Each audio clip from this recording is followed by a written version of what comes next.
Hi, Michelle, Surfshrink here. Today, what's been on my mind and that I wanted to share with you is about gut instinct and intuition. Uh,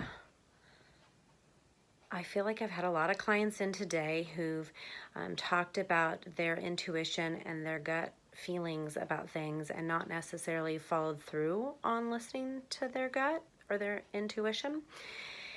And I think we get a little bit removed from our intuition. You know, we move through life, sometimes not checking in with ourselves, sometimes not knowing about our sensations and our body experiences, and we forget to check in with ourselves and we forget to listen to our intuition.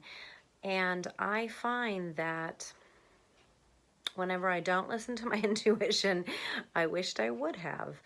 Uh, a couple things that I've heard today were things about in situations where one person sort of had a gut feeling that something was wrong in their relationship and that maybe their partner might be cheating, and for many months, even maybe years, they had this feeling, and they kept inquiring with their partner, and their partner kept denying. And I think that leaves us feeling kind of crazy a little bit. I mean, not diagnostic crazy, but crazy. It makes you, like, they call it crazy making or gaslighting. I don't know if you've ever heard that term, gaslighting. It's where you have intuition and perceptions and experiences and everybody around you denies it, and the person you're having the experience with denies it, and this results in you starting to question your own perceptions and intuition and start to think, maybe I'm crazy. It comes from a movie in the 50s. I can't remember what it's called. But anyway, so that happens. And intuition about, like, even going to the doctor and feeling like, I don't really like this doctor. I don't like how they're talking to me. I don't like how I feel with this person. But then we just stay there. We stay in the room. We shut ourselves off. We shut down. We don't speak up for ourselves. And then we leave and we wish we would have, because it turns out, you know, this person wasn't giving us the greatest medical advice. Or even going to a therapist. Sometimes you might choose to see a therapist just to see if it's going to work out, if it's a good fit. And then when you get there, you realize it's not a good fit. But I have heard many stories of people going back for years and years and years and feeling like they weren't happy or it didn't work for them. I know stories of people who their gut feeling is they don't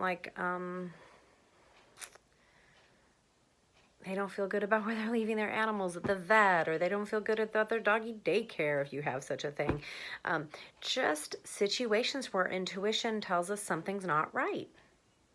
Even one time I had a job where I used to do therapy with foster kids, and I remember I had to go to maybe a not so great part of town, and I remember getting off the freeway and just feeling like, I don't think this is a very safe place. I don't feel so safe here.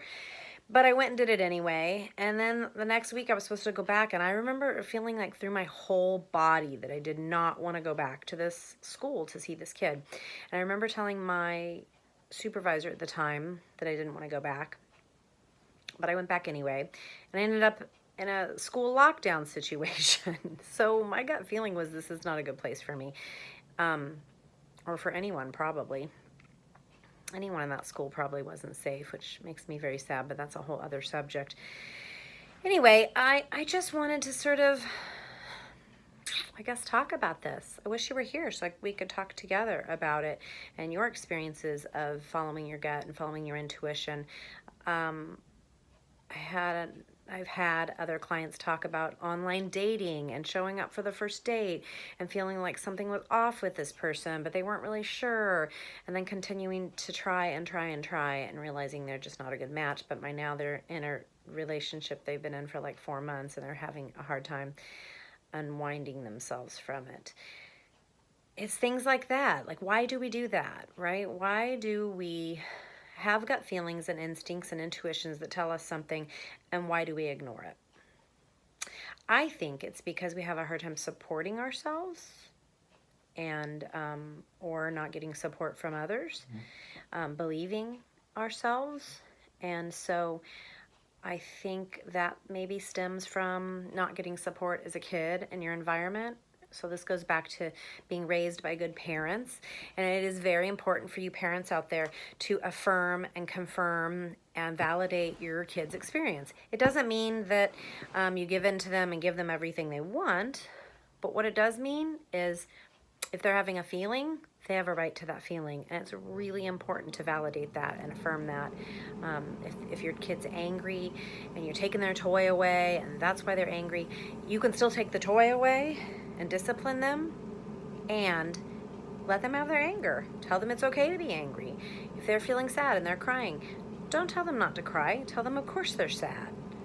It makes perfect sense that they would be sad. That's all they need to know over and over and over and over with every feeling they have, that it makes perfect sense, and of course they feel that way and they have a right to feel that way.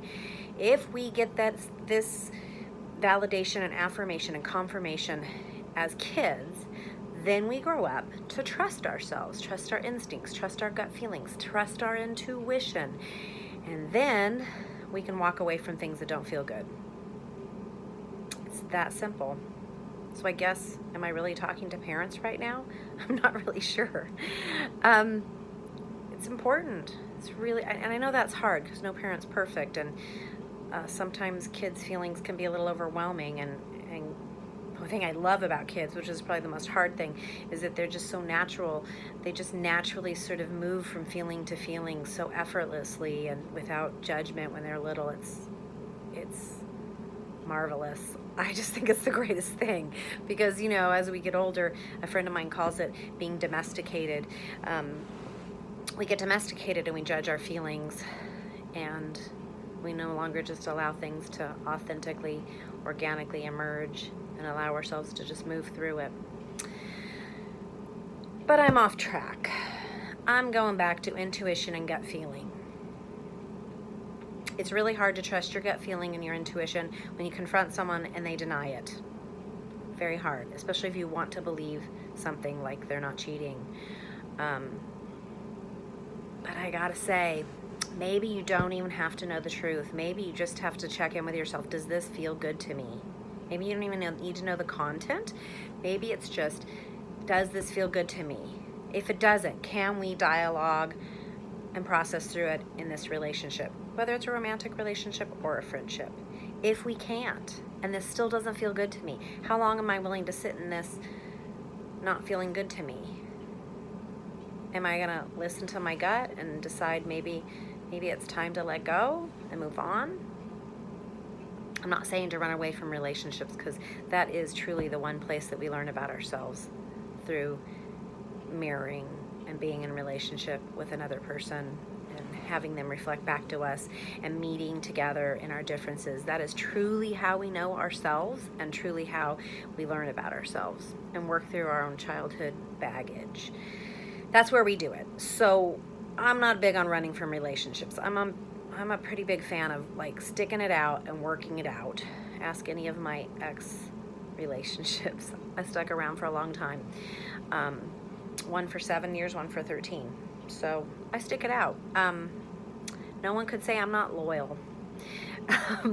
But anyway, I think that it's really important to process stuff with your partner.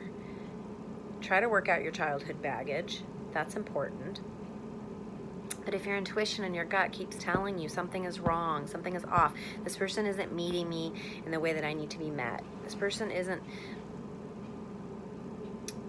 maybe emotionally connecting with me, this person isn't authentic with me, I don't know what it is, but if your gut and your intuition keep telling you this over and over and over, maybe it's time to listen.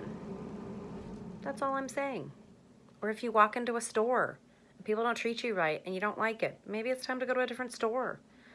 Or if you go to a doctor and they're disrespectful or they don't listen to you, you don't have to stay there. You could just leave. You can say, I don't feel good about this. And they can say, why? And you can say, I don't really have a reason. I just don't feel good. Something inside me doesn't feel good. And you can say, I'm leaving. I'll schedule another appointment with someone else. Those are the kinds of things I'm talking about. I'm not just talking about relationships. I just think oftentimes we don't trust our gut. How many times, I have done this. I can think of, there's a nail salon down the street from my office, and I used to go there all the time for pedicures. And there's just a bad vibe in that place. And I don't know, like an irritability or like impatience or a lack of customer service. Something's off. And for years, I just kept going back and feeling like I wasn't valued as a customer and I wasn't treated right, even though the words that came out of their mouth were, we value you and you're a good customer. But the vibe was not that. And in my gut, I really felt kind of annoyed at giving them money to do my pedicures. So I found another place, and I was like, why did I suffer through that for like 10 years? Why did I suffer through that for so long? Because I just wasn't listening to my gut or my intuition. I was judging myself.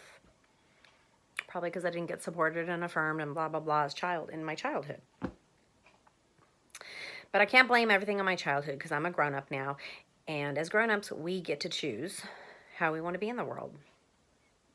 And so I choose to listen to my intuition and my gut and say it out loud if I need to, and not worry about people being uncomfortable or confused, and not worrying about having to explain it to anyone. So that's what's on my mind. I might have gone off track a little bit. So I guess the gist of it is listen to your intuition and gut in as many circumstances as you can. In relationships, try to dialogue about it and work it out. But if things don't improve, it is okay to leave. And if it causes you stress to leave, stick it out, but set boundaries. Seek a therapist. Well, very helpful in that regard. All right, I feel like I've babbled too long, and I'm tired and I need to go home. Hopefully I will talk to you very, very soon. Take care. Bye.